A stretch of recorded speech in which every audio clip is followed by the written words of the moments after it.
Essa questão está presente na vida de qualquer trabalhador. O que é a luta sindical e qual é a importância dela? A importância sindical dos sindicatos, né? A importância da história dos sindicatos é a importância da história do trabalho no Brasil.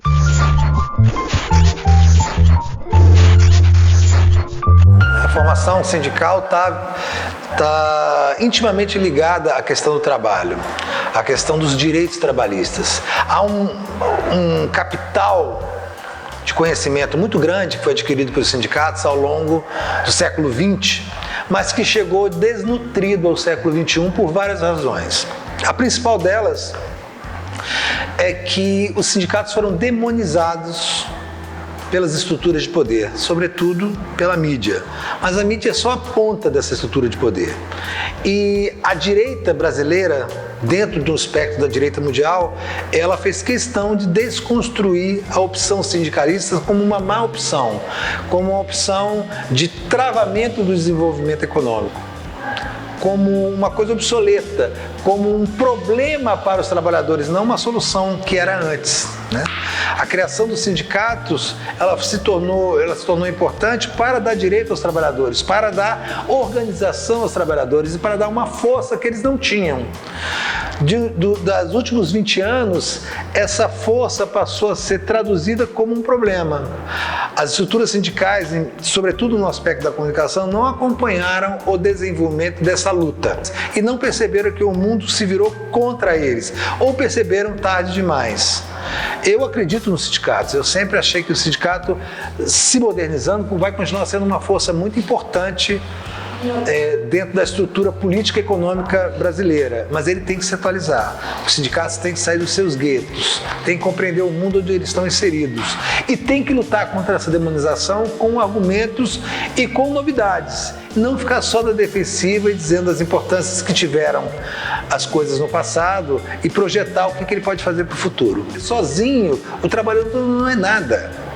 Sozinho o trabalhador é uma pessoa altamente vulnerável. A gente está vendo isso hoje. O ataque aos sindicatos é a vulnerabilização necessária do trabalhador para que ele seja atingido nos seus direitos. Primeiro eu destruo os sindicatos, depois eu destruo os direitos. Quem é que defende os direitos? Os sindicatos, as confederações, as centrais. Se eu destruo essas centrais, se eu destruo os sindicatos, se eu destruo as organizações sindicais, principalmente retirando a capacidade dela de receita, de arrecadar receita, eu aí quando parto para cima dos trabalhadores, eles não têm defesa, porque eles sozinhos não é nada. Aí eu tiro a carteira assinada, eu tiro o 13º, eu tiro as férias, eu invento que a trabalhadora grávida pode trabalhar em ambientes insalubres e ninguém reage, porque não tem organização. Então, destruir os sindicatos, acabar com o movimento sindical, é uma bandeira permanente da direita mundial e também da direita brasileira. Os sindicatos existem para que os trabalhadores tenham as suas rotinas trabalhistas protegidas. Quando o sindicato desistir, essas rotinas também deixam e o trabalhador fica onde Deus dará. Na verdade, sim, os sindicatos estão onde sempre estiveram, na luta contra o poder econômico, contra o abuso do poder econômico. Mas só houve um período em que os sindicatos puderam, dentro de uma estrutura governamental, dialogar com seus interesses. Eu acho que justamente por conta desse diálogo tão permanente, tão próximo e tão incisivo, é que se arquitetou um movimento contrário, muito violento a ele, muito efetivo, que foi o impeachment da Dilma. A primeira coisa, depois do impeachment de Dilma, quando Temer assumiu, a primeira coisa que ele fez foi mexer na comunicação pública. O primeiro ato foi fazer uma intervenção na EBC, porque ele sabia que tudo mais seria comunicação, tudo mais era um processo de controle da comunicação. O segundo foi mexer com o trabalho, foi partir para a reforma trabalhista, com a falácia, com a mentira absurda de que geraria empregos, né? Você precarizar o trabalho não gera emprego, você gera, na verdade, demanda.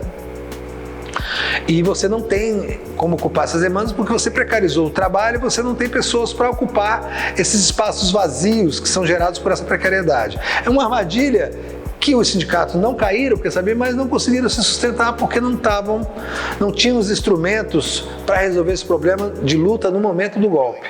Mas vem se fortalecendo desde então. Então, o contexto atual do sindicalismo é um contexto de luta, primeiro pela sobrevivência, para garantir que haja receitas, para manter o financiamento dos sindicatos. Mas o principal desafio dos sindicatos hoje é trazer as pessoas para os sindicatos, é convencer os novos trabalhadores que o sindicato é importante, porque para os novos trabalhadores os sindicatos não são importantes. São estruturas burocráticas antigas, comandadas por dirigentes antigos, com discursos antigos, que fazem uma comunicação antiga e que parece um clube de militantes. Né? Não é, assim, eu não preciso ser militante para ter vínculo sindical. Eu preciso acreditar que o sindicato me defende de fato e tem instrumentos para isso. E não defende a instituição em si. O grande desafio hoje dos sindicatos, nesse momento da política brasileira, é se firmar como uma referência de luta para as categorias todas e não para aqueles que se militam em torno de partidos ou ideologias específicas. A rede social hoje é uma parte da vida. Você vive nas redes sociais. Quando você dorme, você se desliga do mundo e das redes sociais. E às vezes você acorda primeiro para as redes sociais do que para o mundo. Já pega o celular quando acorda e já olha. Então, a rede social é tudo. Se ela serve para todo mundo, claro que ela serve também para os sindicatos, né? Criar uma comunicação de fato, uma comunicação voltada para as novas tecnologias. Uma comunicação que seja entendida como prioridade absoluta e que seja multitarefa, que seja multimídia, que seja feita por pessoas que têm a cabeça de rede, que sabem como se comunicar no YouTube, no Facebook, no Instagram, no Twitter, que entendam as pegadas dos memes, que sabem dar leveza às informações, que criem produtos, conteúdos leves, divertidos, né, bem informados, que entendam que a comunicação em rede ela funciona dentro de um sistema, ela não funciona de forma estanque, que não basta ter um Facebook, que não basta ter um Instagram, que não basta ter um Twitter. Senão é o velho rádio, é o velho jornal, é a velha televisão. Você vomita as informações e deixa as pessoas, né, ao léu. O que a gente tem que fazer hoje é mapear com quem a gente vai falar, segmentar esse público, uma linguagem para cada um deles e monitorar para ver se está dando certo ou não, que se chama em rede de experiência do usuário.